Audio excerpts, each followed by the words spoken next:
हाय बच्चों, welcome back to my channel. तो आज मैं आप लोगों को ये बताने वाली हूँ कि आप लोगों का डॉक्यूमेंट अपलोडिंग और डॉक्यूमेंट वेरिफिकेशन चालू हो चुका है, ठीक है। और आपके पास लगभग 5-6 दिन बचे हैं और बहुत सारे बच्चे ऐसे हैं जिनका या तो वेरिफिकेशन हो चुका है या फिर अभी तक नहीं हुआ है। आप लोगों का हुआ है अगर तो येस लिखोगे और ऑनलाइन हुआ है या ऑफलाइन हुआ है वो लिखोगे, ठीक है। और नहीं हुआ है तो नो लिखकर मुझे कमेंट सेक्शन में पक्का बताओगे बेटा, ठीक है। इससे मैं आप लोगों को कुछ टिप्स होंगी वो मैं कमेंट सेक्शन में लिखकर आप लोगों को रिप्लाई कर दूंगी, इसीलिए येस या फिर नो पक्का बताना। और आज की वीडियो सारे बच्चों के लिए, ठीक है, जिनका वेरिफिकेशन हो गया हो चाहे नहीं हो गया हो, ठीक है। क्योंकि बहुत सारे स्कैम्स हो रहे हैं, ठीक है, बहुत सारी गलतियां हो रही हैं जिससे आपको बचकर रहना है। जिन लोग अभी जाने वाले हैं वेरिफिकेशन के लिए वो तो बच सकते हैं, जिनका हो चुका है वो भी बच सकते हैं, क्योंकि आप उसको अभी भी ठीक कर सकते हो, ठीक है। तो प्लीज़ वीडियो के एंड तक बने हैं ना। चैनल को सब्सक्राइब नहीं करोगे तो फटाफट सब्सक्राइब कर लेना। एक लकी सब्सक्राइबर को हर वीडियो के बाद एक 1500 रुपीज़ का गिफ्ट वाउचर मिलता है, आप भी बन सकते हो और बिल्कुल फ्री ऑफ कॉस्ट है बेटा। सब्सक्राइब करना है ना, मैं और आप कनेक्टेड रहेंगे, एवरी डे आपके लिए वीडियोज़ आएंगे। दीदी की तबीयत थोड़ी ठीक नहीं थी इसीलिए मैं नहीं आ पाई थी लेकिन अभी से आपके लिए एवरी डे वीडियोज़ आने वाले हैं बेटा।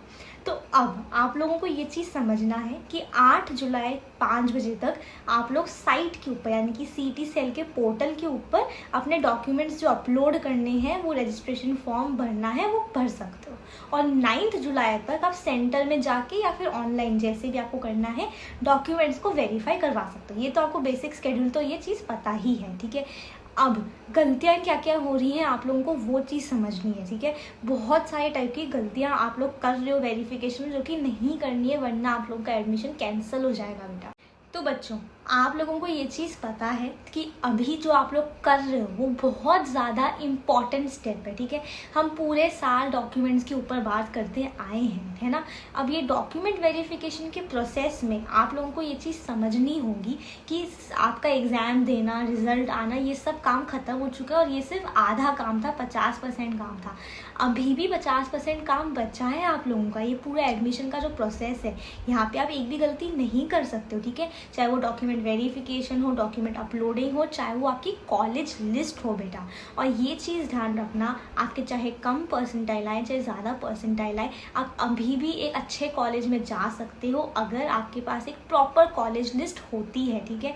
एक गलती आप कॉलेज लिस्ट में गलत करते हो तो आपको कोई भी कॉलेज अलॉट नहीं होगा, आपका अलॉटमेंट नहीं होगा बेटा। तो ये चीज़ ध्यान रखो, है ना।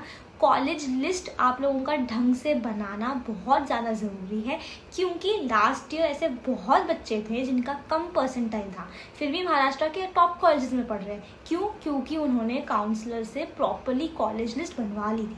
और ऐसे बहुत बच्चे थे जिन्होंने मन मर्जी से कॉलेज लिस्ट बनाई, ठीक है। अच्छी परसेंटाइल थी तो भी सोचा कि हम खुद से डाल देंगे, कुछ मुंबई के ले लिए, कुछ अमरावती के, कुछ पुणे के, ऐसे करके ले लिए और आज एक घटिया कॉलेज में पढ़ रहे हैं। तो ये चीज़ समझो बच्चों।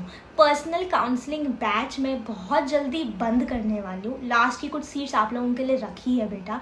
ये चीज़ समझो कि हमारे काउंसलर्स आपसे आपकी परसेंटाइल, आपके सिटी कौन सी जानी है, आपको क्या ब्रांच चाहिए, क्या कैटेगरी है आप लोगों की, वो सारा डेटा लेकर महाराष्ट्र के हर एक कॉलेज में चेक करते हैं कि आपका कहाँ पे नंबर लग रहा है, कहाँ पे नंबर नहीं लग रहा है। उसके हिसाब से ऑर्डर वाइज आपको कॉलेज लिस्ट बना कर देते हैं बेटा। जब आप उस कॉलेज लिस्ट को कैप राउंड में डालते हो तो आपकी परसेंटाइल और आपकी प्रेफरेंसेस चॉइसेस के हिसाब से आपको बेस्ट पॉसिबल कॉलेज मिलता है बेटा, ठीक है। ये चीज़ ध्यान रखो कि इस बार कैप राउंड के रूल्स चेंज हो गए हैं, ठीक है। इस बार कैप राउंड और स्ट्रिक्ट है। आपका spot round, institute level round, management quota, ये सब भी सीटी सेल करवा रहा है। तो इस बार जब प्रोसेस इतना ज़्यादा डिफिकल्ट है, कॉलेज मिलना मुश्किल है, तब तो आपके लिए कॉलेज लिस्ट परफेक्टली बना होना सबसे ज़्यादा ज़रूरी है बेटा, क्योंकि अपने आप चीज़ें फ्रीज होने वाली हैं। समझ रहे हो आप इस बात को। और आप लोगों को नहीं नॉलेज है, ठीक है। इतने सारे इंजीनियरिंग कॉलेजेस, 400 से भी ज़्यादा इंजीनियरिंग कॉलेजेस, इतने सारे फार्मेसी कॉलेजेस हैं, आपको नहीं पता किसकी कट ऑफ कितनी है, प्लेसमेंट फीस पैकेज नहीं पता ना। तो जिनको पता है काउंसलर्स को उनकी हेल्प लो ना बेटा। पर्सनल काउंसलिंग बैच को ज्वाइन करने के लिए आपको डिस्क्रिप्शन बॉक्स में मैंने एग्ज़ाम खजाना ऐप की लिंक दी है बेटा। उसे क्लिक करना है, डाउनलोड करना है, लॉग इन करके कोर्सेज के सेक्शन में जब आप जाओगे तो आपको पर्सनल काउंसलिंग बैच का लिंक मिलेगा, आपको वहाँ से ज्वाइन करना है। आप जब ज्वाइन करते हो तो उसके 24 से 48 आवर्स में आपको एक पर्सनल काउंसलर भी मिलता है जो आपके साथ अभी से लेकर एंड तक रहता है, आपके सारे डाउट सॉल्व करता है, पूरा एडमिशन प्रोसेस समझाया जाता है। आप लोगों के फ्यूचर का सवाल है बेटा, एक कॉलेज ऊपर नीचे कर दिया ना आपने तो आपका करियर खराब हो जाएगा, फ्यूचर खराब हो जाएगा, मम्मी पापा के लाखों पैसे आप वेस्ट कर दोगे। इस चीज़ को समझो। मैं 8 सालों से एग्जाम खजाना पे काउंसलिंग ले रही हूँ, ठीक है। मैं अपने एक्सपीरियंस से ये चीज़ बता सकती हूँ कि मेरे बच्चे महाराष्ट्र के टॉप कॉलेजेस में पढ़ रहे हैं। क्यों? क्योंकि उन्होंने सही टाइम पे सही डिसीजन लेके काउंसलिंग से कॉलेज लिस्ट बनवाई थी। और आप भी जाओगे, ठीक है, तो फटाफट से पर्सनल काउंसलिंग के लिए ज्वाइन कर लेना। डिस्क्रिप्शन बॉक्स में मैंने लिंक डाल दी है। अब सबसे पहली गलती जो आप बच्चे कर रहे हो वो ये है कि फेक डॉक्यूमेंट्स अपलोड कर रहे हो, ठीक है। जब आपको सबसे पहले स्टेप में ऑनलाइन अपने डॉक्यूमेंट्स अपलोड करने हैं तो आपके पास डोमिसाइल नहीं है, आपने पैसे दे के बोगस फेक डोमिसाइल बनवा लिया और उसे डाल रहे हो। अभी कुछ नहीं होगा, जब वेरिफिकेशन होगा ना, आप पकड़े गए ना, तो आपका मतलब एडमिशन होएगा ही नहीं। इस साल आपको वो लोग आगे बढ़ने ही नहीं देंगे, एडमिशन कैंसिल हो जाएगा, साल बर्बाद हो जाएगा। और हो सकता है कि आपको नेक्स्ट ईयर के लिए भी ब्लैक लिस्ट कर दें, उनको जितना उनके हाथ में पावर होगी उसके हिसाब से। तो ये काम नहीं करना है बेटा, फेक डॉक्यूमेंट्स नहीं अपलोड करने हैं। कुछ लोग अपना जो CET का स्कोर कार्ड है उसके अंदर क्या कर रहे हैं, परसेंटाइल को एडिट कर रहे हैं, उसके ऊपर कुछ चिपका के उसके ऊपर नंबर्स एडिट करके ऐसे कर रहे हैं। ये सब नहीं करना है बेटा, फेक बोगस चीज़ें ऐसे पकड़ी जाती हैं, ठीक है। तो कोई भी मेरा बच्चा फेक डॉक्यूमेंट्स नहीं अपलोड करेगा, ठीक है। आप पकड़े जाओगे, ब्लैक लिस्ट किए जाओगे, एडमिशन नहीं होगा, साल खराब हो जाएगा और मम्मी पापा की नाक कटेगी तो वो भी कटेगी ही सही। फिजिकल सेंटर्स में जलील करते हैं, फिर आपको बहुत डांटते हैं वहाँ पे, है ना। तो ये सब चीज़ें नहीं करनी, और डांट तो छोड़ ही दो, आपका एडमिशन कैंसिल हो जाएगा, कहीं एडमिशन ही नहीं होगा तो फिर। तो ये फेक डॉक्यूमेंट्स, बोगस डॉक्यूमेंट्स नहीं करने आप लोगों को, ये चीज़ बहुत ज़्यादा अच्छे से समझनी है, ठीक है। दूसरी चीज़ जानने से पहले मैंने आप लोगों को बताया था कि एक बार डॉक्यूमेंट्स अपलोड हो गए उसके बाद वेरिफिकेशन के लिए जब आप जाते हो तो आपके पास 2 ऑप्शंस होते हैं, ऑनलाइन या फिर ऑफलाइन। ऑनलाइन में आपको कोई भी डाउट होता है, कुछ होता है तो आप किसी के साथ डिस्कस नहीं कर सकते हो, आपको जो करना है करना ही पड़ेगा। ऑफलाइन में क्या है, आप हेल्प ले सकते हो, समझ सकते हो, उनको समझा सकते हो। इसीलिए मैंने कहा था कि ऑफलाइन आप लोग वेरिफिकेशन करना। लेकिन ऑफलाइन वेरिफिकेशन में भी गलतियाँ हो रही है, मिस्टेक्स हो रही है, स्कैम्स हो रहे हैं बेटा। तो दूसरी गलती, आप लोगों को ऑनलाइन वेरिफिकेशन नहीं करना है। मैंने आपको रीज़न अभी समझा दिया। सारे के सारे बच्चे ऑफलाइन वेरिफिकेशन के लिए जाएंगे। SC सेंटर्स की स्लॉट बुकिंग वगैरह सब CET सेल के पोर्टल से हो रही है, वहाँ से अपने नियरेस्ट SC सेंटर में जाके वहाँ पे ऑफलाइन वेरिफिकेशन करवाना है आपको, ठीक है। तीसरी चीज़, अब बहुत सारे डॉक्यूमेंट्स आपके ऐसे हैं जो कि आपने अभी बनवाने के लिए दिए हैं, आप लोगों के पास सिर्फ रिसीट है, ठीक है। कास्ट वैलिडिटी वगैरह जो भी डॉक्यूमेंट्स हैं उनकी रिसीट है, आपके पास ओरिजिनल डॉक्यूमेंट नहीं आया है, तो आप वो रिसीट लेकर जाते हो। आपने वही रिसीट अपलोड करी होती है, वही रिसीट आप लेकर जाते हो। अभी आपको ओरिजिनल डॉक्यूमेंट्स कोई नहीं मांगेगा, लेकिन आपको ये चीज़ ध्यान रखनी है, ये गलती नहीं करना है कि ओरिजिनल सोच लेना है कि हाँ रिसीट से काम हो गया, बात ही खत्म हो गई। नहीं, आपका एडमिशन होगा नहीं जब तक आपके पास ओरिजिनल डॉक्यूमेंट नहीं होगा।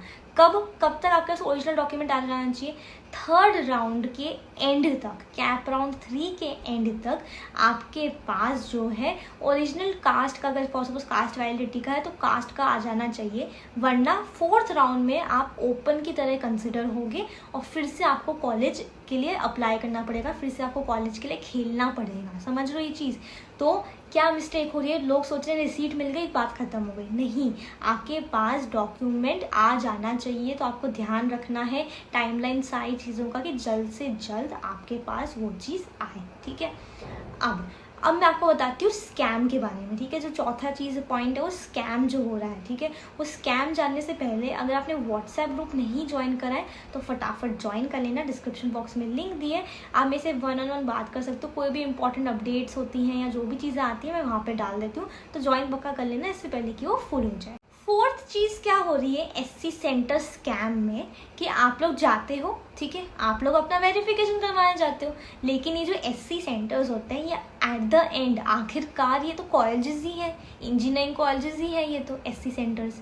तो क्या यहाँ पे क्या करते हैं, वो आपको बोलते हैं कि ये लो हमारा एक फॉर्म है, इस फॉर्म को भी भर दो, ठीक है।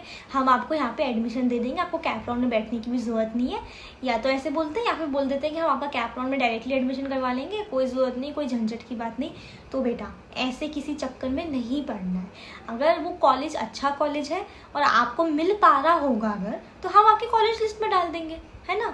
फॉर सपोज आप पुणे में रहते हो और समझ लो JSPM आपका SC सेंटर है। मेरे को पता नहीं है, अभी तक हमने देखा नहीं है, बट मैं एग्जाम्पल ले रही हूँ। फॉर सपोज आपका SC सेंटर JSPM है और मेरी परसेंटाइल आई है 85 और मेरे को पुणे चाहिए और मेरे को कंप्यूटर साइंस चाहिए और काउंसलर्स ने देख के बता दिया, लिस्ट में डाल दिया कि मेरे को JSPM मिल रहा है, तो मेरे को कैप राउंड के थ्रू ही मिल जाएगा ना, क्योंकि काउंसलर्स ने तो प्रॉपरली कॉलेज लिस्ट बनाई है। ऐसे ही कॉलेजेस डाले हैं जो मेरे को चाहिए, मेरी परसेंटाइल के हिसाब से मुझे मिल पाएंगे, तो मेरे को तो ऐसे ही मिल जाएगा। मेरे को ये सब स्कैम क्यों करना है कि डायरेक्ट एडमिशन, फिर वो बाद में कहीं ना कहीं जाके आपको परेशान करेंगे फीस को लेकर।